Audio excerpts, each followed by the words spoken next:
first thing I'm going to show you is I went through the same process you all did. So I wrote down some words for the ice cream shop as far as attributes of what this logo could look like. What are the different types of visual items that I could use to represent my ice cream shop logo? I could use the ice cream cone, a sundae, maybe a popsicle, a cherry, sauce, there's chocolate sauce. What are some words that I think about? You know, a treat, maybe it's fun, it's welcoming. Think about the different ice cream flavors. Maybe it's whimsical, maybe there's bright colors being used, but these are some words that I jotted down to help me start thinking about what I want my actual logo to look like. So again, starting from the beginning, writing things down to get your ideas flowing so you're not trying to just start from the software and try to figure things out on a blank palette. Then do some sketches, really, really rough sketches. I know I'm not the best drawer. I do think when I was younger, I was pretty awesome at drawing. I did it all the time. I practiced a lot, but it seems like as I got a little older, I kind of got away from that practicing drawing skill. So even though I can do it, it takes me a while to really get into it. And so I don't feel like I'm as fire as I used to be, but I know some of you all are probably much better illustrators than I am. But these are just some simple sketches, and I think they still, for me, get across the idea of what I'm trying to do. I can understand what they are. If I had to show them to someone else, they can kind of pretty much understand what they are. But just drew a couple sketches of some different forms of ice cream that I could maybe incorporate into my logo. Now, in this logo, I'm taking a more literal take. Remember, we have literal and we have figurative. Figurative is more of a symbolic meaning of the word, and literal is more of a just what it means, literal take. So this ice cream shop logo is more of a literal take where I'm just actually taking a image of ice cream and putting it in the logo. But if I was doing something figurative, maybe I would do something that just represented melting ice cream, like maybe it'd be a drip of ice cream dripping down somewhere, or maybe it would be something that represents coldness or cooling, something that's has a cooling effect. I don't know what it would be, but it could be more figurative. But I'm going to go the literal way and actually use an image of ice cream. And so now that I've got my sketches, I've got my words down, let me go to Illustrator and start with my concepts. So I've got Illustrator here. And again, because I'm not the best drawer, I'm just going to think of some concepts that I can do that just involve some of these shapes, and I can do some kind of basic things with that. So I like the kind of popsicle idea, so I'm going to start with that. I'm going to start with the circle. Remember, all these logos are just basically shapes that are being put together to make more complex things. I'm going to take a circle, and I'm going to take a rectangle. I'll zoom in so you can see a little better. And see, I'll draw that there. Connect them together. This is the beginnings of my popsicle. Then maybe I'll have a stick at the bottom. This is looking pretty basic so far, but I can get it to look like a popsicle a little faster, a little better. So the first thing I'll do is I've got my basic shape down. Maybe if I select these two items, the circle and the rectangle, and fill that in with black. All right, it's looking a little bit more like a popsicle there. I can adjust my lines here. Then I'll move this popsicle stick to the back, right? Because I don't want it to be behind the ice cream. So I'll say arrange, I'll right click, say arrange and send to back. So now that's behind. And now I will maybe change this color to something else. Maybe I'll group these two things together. So now they're one shape. So I'll select both of those, right click and say group. And then I'll take my swatches panel here and I'll make it a chocolate popsicle because that's one of my favorite flavors. Of course, I've got these outlines still around these shapes that I don't need. So I can either do it here in the swatches panel, I can do it here in the toolbar. I'm going to say none because I don't want that outline to be around those shapes. So it can look like it's all one cohesive piece of popsicle. All right, then I'm going to take my popsicle stick and make that a different color. Let's do the fill color. Let's do this tan color, and I don't want any outline on the outside. So I'll say none. And now it's looking a little bit more like a popsicle stick. All right. Then I'll maybe round out the edges a little bit because most popsicles aren't perfectly straight here at the bottom. Maybe it's a little rounded because it's melting. So I can, again, remember I have my white arrow, that's the direct selection tool. I can use that to make a selection within my groups. Because remember, I grouped these two things together. I can also just ungroup it if I want. I can do that as well. So I could just take the black arrow and ungroup everything if I wanted to, and then group it back again when I'm done. It's up to you how you want to do it. But I'm going to take my rectangle that I drew. And if I go up here to this control panel, there's this little item here called shape. And it's giving me some different types of options here. But I wanted to try to round out my corners a little bit so they're not straight. And I can do it here, or I could even do it here. This is the same icon here. So there's corner type. There's also corner type here. If I just start inching this up a little bit, I can start to see those corners start to round out. I don't need to round it out too much, so I'll just inch it up a little bit. I think that's good right there. And now it's a little bit round. I've got a little bit of weird stuff going on here, so I'll just move it up a little bit to make it kind of all seem like it's seamless together. And then I'll group this together again. I can also make my popsicle stick round. So again, I'll go back up, I'll select that stick. I'll go up to my control panel. I can either hit the shape thing here, or I can just go to where it says corner type, rounded corners. And I can hit this here. And I can decide what kind of corner I'd like to have on this rectangle. So I want a round corner. And I can also inch up the number, how much of a roundness I want on this corner. So 0.125, that seems pretty cool. So then I'll move this up a little bit so that it's behind that shape.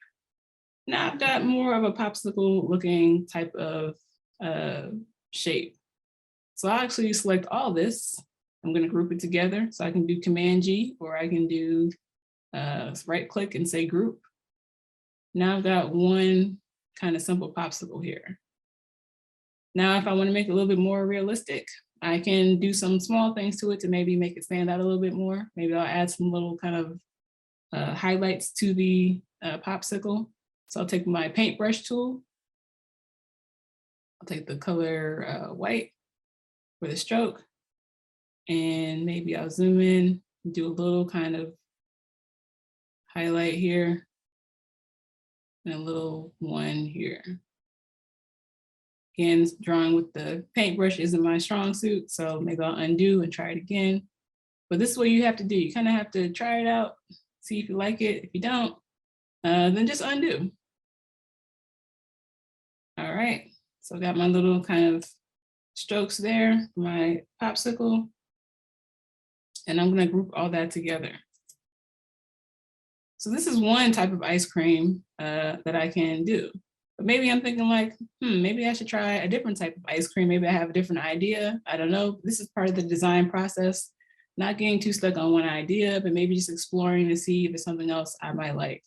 So let me just try one more thing. Let me try an ice cream cone. So I'll make my circle again. That's gonna be the ice cream part. And then I'll do a triangle for the cone. So I'll do my polygon tool. I've already got a triangle there, but if I wanted to change the sides, I could use my up and down keys, remember, to inch those the way I want until I get the shape that I want, and then I let go. Let's see. Here's my triangle. Of course, I need to flip it around, rotate it around so it looks like a cone. So I'll rotate this. And I'll make it a little bit more like a cone like that. And I'll put that there. Maybe my ice cream is, I don't know, strawberry. So I'll do a pink color. Of course, ice cream doesn't have a black outline on it, so I'm going to take that off because I don't want that to look like that. And then I'll make my cone this kind of brown color again, the ice cream cone. And I'll remove that black outline again because I don't want that. So it's looking kind of like ice cream, but not quite all the way yet. What can I do to make this look a little bit more like ice cream? Maybe I can draw more of that ice cream scoop type of look. So I'll take my brush tool and I'll do a little something like this. I'll close that gap, and then I will select this brush tool and I will just make the fill pink like that. And it kind of looks like it's all part of one part now. These are actually 3 separate elements, but it's looking like one ice cream cone. So I can actually group these parts together. I'm gonna group, so I'm gonna say Command G, that's group. And of course, I don't want it to look like that because actually I need to arrange it so that this is in the front. Let me undo that. So let me make sure that this part's in the front, which I believe it is. And then this is behind that, and this is in the back. All right, so I'll leave it like that for now. I'll group it all together as one. Maybe I don't like this pink color. Maybe this is too dark for strawberry flavor. Maybe this looks more like sherbet. So I'll change this to another color. And I can use my color sliders here, or I can even go to my toolbar here on the side and double click that. And I can just use my color picker to pick a more kind of favorable pink color. So maybe something a little bit lighter like that, and say, okay. All right. And then maybe I want to add some lines to my cone, my ice cream cone. So I will go back to my shape tool. I'll use the line segment tool. Of course, I'm drawing a line, so I need to be the stroke. Oops. I'm going to make sure, and actually, that's the thing that you have to be careful with. You got to make sure you don't have the things selected that you're using, because if I had this selected, and then I changed this to a stroke, and I actually changed the cone, that's not what I'm trying to do. I'm trying to actually draw a line. So I just have to make sure I know where I'm at on the screen, that I'm not selecting the wrong thing, which sometimes this happens. But I'm going to draw, let's see, change the stroke to a darker brown so you can see it. And I'll just zoom in and draw some lines to make this ice cream cone.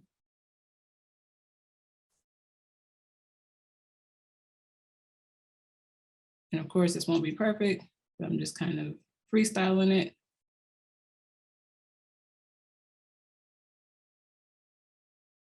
And then I'll go the other way.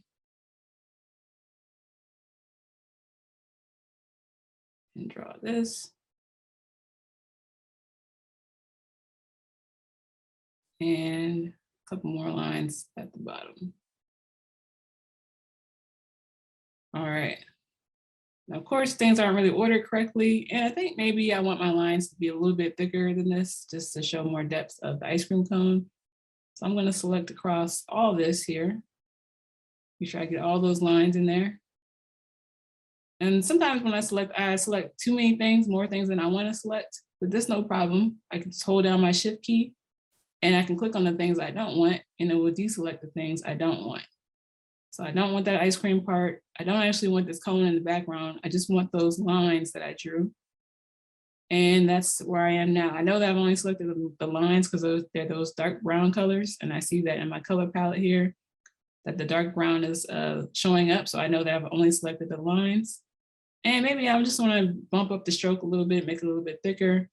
So I will go up here to this control panel and I'll hit the stroke, just bump it up a couple of times more, maybe like that. Then of course, I want my ice cream to look it's above the cone, of course. So I'm gonna take this part, I'm gonna say arrange, right click it, arrange, bring to front. And that makes it look a little bit more real there. And of course, this ice cream cone isn't perfect because the lines are kind of overlapping the edge of that. So maybe I'll do an outline around this triangle, this cone here. I'll select the triangle and I'll put a brown stroke, dark brown stroke around that as well, kind of cover that up. And I'll make it a thicker stroke. All right. Does it kind of look like an ice cream cone? Yeah, I could use some work. Maybe I don't need that stroke, maybe I don't like that, but you can kind of play around with that. I can actually select this whole thing. I can copy, I can paste it, And I can try one that doesn't have this stroke around the triangle. Maybe I like it better like that. But you want to iterate. So what I mean by iterate is that you want to make sure you want to keep on doing different ideas and not getting stuck on just only changing this one ice cream cone and getting stuck on this. I don't like this color. I don't like these shapes. I want to move this up, move it down. That's totally fine. But sometimes you may like the direction, but you want to try something else. So just kind of select it all, copy it, paste it somewhere else, move it out the way. And then if I say, hey, I want to try a different color for the ice cream, I can change the color. And now I've got a different color. And now I can kind of cross compare and see which versions I like best. To me, this is a lot faster, more efficient than trying to just, again, stay on that one concept, because you just kind of get stuck and then you get frustrated. Making sense so far? Are you guys with me? Let me know. Give me a thumbs up or something in the chat so I know that we're all there. All right, cool. So now I'm looking at my ice creams and I'm saying, oh, do I like these? Do I not? Actually, I'll just go ahead and group these together so that they're just all one piece. I'll group this one together. Maybe I'll change the color on this one to something else. I'll group this one together. And then I'll group this together as well. So I've got a few different ice creams going on here. But maybe I've come to the conclusion that I think I want to stick with the popsicle. That's the one that's my favorite. So I'm going to stick with the popsicle. And I'm going to just move my other ice creams just out of the way, just in case I change my mind and want to come back to it. Remember, we can use our artboard to just iterate and brainstorm. So we don't have to leave everything in the white space. We can just put it into the side. If you want to bring it back and try it, you can. But I'm going to work with this popsicle. All right. So now I've got that. Actually, I kind of scaled it a little bit too much there. So I've got my popsicle. So now let me go ahead and try some text with this. So I'll get my type tool. And of course, it's called ice cream shop. So I'll do ice cream as one word. Now I'll do shop as another word. And of course, that's pretty boring as is. We don't want that. So we want to definitely bump this up, make it look a little bit more interesting. So let's bump up the size of ice cream. And I'm actually doing a combination logo, right? Because I'm doing a type treatment and I'm doing a symbol. So you could just do a word type where a word mark where you have some type of type treatment and you have incorporated it in a way where it looks like an ice cream shop just from the type. It could be a seal where you have it enclosed in a circle or a crest or something like that, or an emblem type of logo, or you could do a combination logo like what I'm doing right now. So maybe ice cream shop, I could do something like that.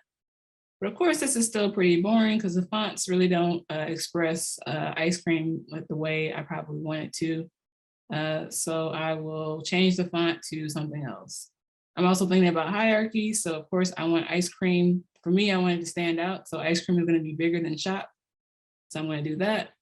And I'm going to change this font to something more interesting. I can try this thick font here, ice cream, and then shop. I can do something else a little lighter. I could do that and say, it's okay. Maybe I'll try another version of this that looks a little better. So I'll copy and paste this. Let me try a different font for ice cream. So I'll select that, go to my character panel, and I will do this kind of fun font here. Let's see how that looks. Make it a little bigger. And maybe I'll try shop as all caps. Maybe that might look interesting. So I'll go to my character panel. Remember, you can expand this down all the way. And right here is an all caps button, so I can hit that. You can try that. I can also try out some different things like tracking. So maybe if I make the letters more spread apart, it'll look a little bit more interesting. So I'll go to my tracking and I'll go all the way to 200. Oops, make sure I select it. Go to 200. And that's kind of interesting there. So I've got that. And maybe I'll even change the color of the ice cream Maybe I'll, break the rules a little bit and put ice cream together. We know that there are two words. Maybe we'll just kind of bump them together like that, just so it has a better flow. And then I'll change the word of ice cream to a different color to kind of match with the color of the popsicle. So it's looking a little bit more interesting. And then maybe I'm feeling like this is starting to look a little bit too brown. So maybe I will add a little bit more flare or contrast to it and give it another color. So I'm going to move this out the way. I'm going to copy this, paste it, and I'm going to try another version. But let me try it with a color, some type of color in it. So let me do a circle. Maybe put a circle behind the popsicle. Maybe that'll make it kind of interesting. Maybe it'll ground it a little bit. And of course, this is in front of it right now, but I can move it behind. So I can just say right click and I can arrange it, send to back. And maybe I want it to be a different color. Maybe I want it to be the color of this pink over here. So instead of me trying to figure out what pink that was, I can actually just use the eyedropper tool to sample this color here. So I'm going to take the shape that I want to change the color of. I'm going to take my eyedropper tool, which is here in the toolbar. I'm going to click on it. And I'm going to roll over this pink color here and sample that color. You can also roll over this orange color and change the color to that. I'm going to use the pink color. And now I have a little bit more of a brighter kind of contrast here between the brown and the pink. So that's kind of interesting. And let's say that I'm okay with this, I'm happy with this. I will go ahead and I'm actually going to group this part together first. This is one part, this is the symbol. Then if I like this way this text is kind of oriented here, I'll group that together as well. And then I can also play around with, again, hierarchy and sizing. And do I feel like this symbol is too big in relation to the type? I don't know. I'll try one more thing. I'll copy, I'll paste it, and I'll try to make this a little smaller, see if I like that better. Maybe it's a little bit more balanced. Really up to you how you do it. But these are the type of things that I'm talking about when I say iterate is to just experiment and see what looks better proportional wise, placement wise, things like that. So let's say I'm good with this logo here. I like the sizing, I like the color, the shape, and I'm going to select all of it and I'm going to group it together. Why am I going to group it together? Well, because if I send this file to someone else, I want them to be able to easily grab this logo if they have to use it for something, if I have to use it for myself, but I don't want to have all the pieces separate and then I go to grab it and then it's separated. Now the person might have no sense to undo and group it all together, but maybe they'll try to manually put it back to where it was supposed to go and maybe it's not exactly the way you had it. And so the best thing I think to do is to group your logo together in the way that you like it once you're done, so that if you have to open the file up again and use it, or if you send it to someone else to use it, it would be all together, easy access for them to grab it and make sure that everything is in the right place where you want it to be. All right, so now that I've got my logo pretty much where I want it, I'm gonna move out all these other pieces that I don't need to the outside here. I'm just gonna focus on the one logo that I liked. I'm gonna move this out of the way. And I'll make this a little bigger so we can all see it. And I'm just grabbing it and holding down Shift so that it's scaling proportionally. And I think this is my final logo. I think I'm cool with this. All right, so now I need to do something called outlining the fonts. And that means that I need to change these fonts into actual shapes or images. So again, remember, you may not have the same fonts on your computer that I have. And if I'm using this logo, I'm actually creating this ice cream shop logo to send to the owners of this ice cream shop, or maybe they have designers that are doing things for them, or a marketing team, and they open an Illustrator file, there is a possibility that they don't have this font called Billion Dreams and this font called Avenir here. Maybe they don't have that access. And so when they open this file on their computer, if they don't have those fonts, it's going to default to whatever fonts they have on their computer. And it's going to totally mess up the vibe of the logo because it's going to be a different font and it's not going to have the same type of look and feel. So we don't want that. We want to make sure we keep the integrity of what we've made intact. And so we want to outline the font so that it turns into it's not even a font anymore. It's just an image that can't be edited. It can't be clicked into and typed over. It's basically just an image now. And so a good practice for that is if you're ever going to outline your final logo, always make sure you save a version of your logo that's still got the text in it, just over to the side somewhere. Just in case you ever have to go back and change the type or you had a typo, but you don't want it to be a scenario where you've outlined every single font in your whole file and now you've got to kind of retype over it or, do it again. It's not a big deal when you have a short, word like this, but there are some instances in design where depending on what you're designing for, they'll ask you to outline the fonts in the entire file. So maybe if you have a lot of different paragraphs in the file, you have to outline everything. It would be a shame if you outlined everything and you didn't save a version that actually had the real text in it, and then you had to go back and maybe make a copy edit, and you couldn't do that because everything was outlined. And that would kind of suck because then you have to go back and retype everything or relay out everything. And so just make sure you always save a version of your logo that's still got the type intact on the side, just so that, just in case you have to come back, it's always there. But this is the version here in the middle I'm going to outline. So all I have to do is I can select the whole entire logo as long as that font is selected. I can just select the font by itself as well. It doesn't really matter because outlining is just pertaining to fonts. But now that I have that, at the top, I'm going to go to type. And I'm going to say create outlines. Another way I could do it is I could just right click. Actually, you have to only click the type to do that. So if I click just a type, actually it's not here. We'll do it the other way. So we can do type and create outlines, or we can use this keyboard shortcut here. Let's just do type and say create outlines. Hit that. And now you've seen this kind of transformation here. Now this is all an image here. So if I click into this, you can see that it's not type anymore. I can't double click into it and get that cursor back. It's all an image. All right. So again, do this at the end towards when you're finalizing a logo. Don't do it in the beginning when you're not sure if this is the style or the font you want yet. When you're pretty much sure this is the way you want your logo to look, remember, save a version that has the type still there and copy it and paste it, and then do your final version where you outline it, and you're just going to go to type and you're going to say create outlines. All right, hopefully you guys got that. So that's part of the recommendations, requirements for the assignment.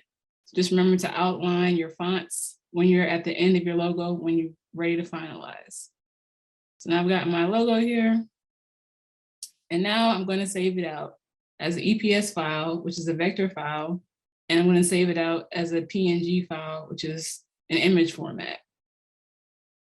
So one thing I'm going to do, you don't have to do this, but it's a good practice to kind of get used to, is I'm going to actually take my artboard tool and I'm going to just kind of bring it in and size it to my logo. So once I'm done with finalizing my logo, I'm just going to take my artboard. I'm just going to adjust it to the actual size of my logo. And why am I doing that? I'm doing that so I don't have any extra space around my logo when I go to export this as a PNG. So imagine if I had the huge canvas and I had the logo in the middle and I had all this white space around it. If I'm saving that out as a logo, I'm going to have a lot of extra kind of space around the logo, which I don't really need. Especially if I was going to use this logo and put it on a flyer or maybe upload it to a website. I only need the space that the logo actually takes up. And so I can take my artboard tool and I can actually just take the edges and adjust the size of the artboard. And you can come in as close as you can. You don't want it to bleed over anything, but you can get it pretty close and do that. And now I just do save as. I'm going to do file, save as. And we're just going to save the regular logo AI file, the Illustrator file, just so that we can have that there. So ice cream shop logo, I'm gonna say save as Adobe Illustrator file. This is just my working file. So if I want to come back and change the logo or do some other edits, I have my original file, but now I'm going to save those two versions, EPS and PNG. So I'm going to do file again, save as. And here under the format, I'm going to hit that drop down menu, and now I'm going to select Illustrator EPS. And basically this is another vector type of file format, but it basically will be able to be opened in any version of Illustrator. So maybe if someone has Illustrator 2020 and you have 2022, sometimes there's compatibility issues with opening a newer version and an older version. But if you save it to an EPS, you should be able to open it in any version of Illustrator. And so that's a great type of format to use as a vector format. You can still scale it up and down any size, no problem. But EPS is another vector type of format. So ice cream shop logo, that EPS, we've got that. And I'm going to say use artboards because I want to use the artboard that I sized down. There's only one artboard here, so I can say all, that's fine. But if there was multiple ones, I could select which one I wanted to save out. Now I'm going to just say save. Say okay. And now my EPS file has been saved over here as the logo by itself. So if I open up this EPS file in Illustrator, it'll just be that one logo by itself. There it is.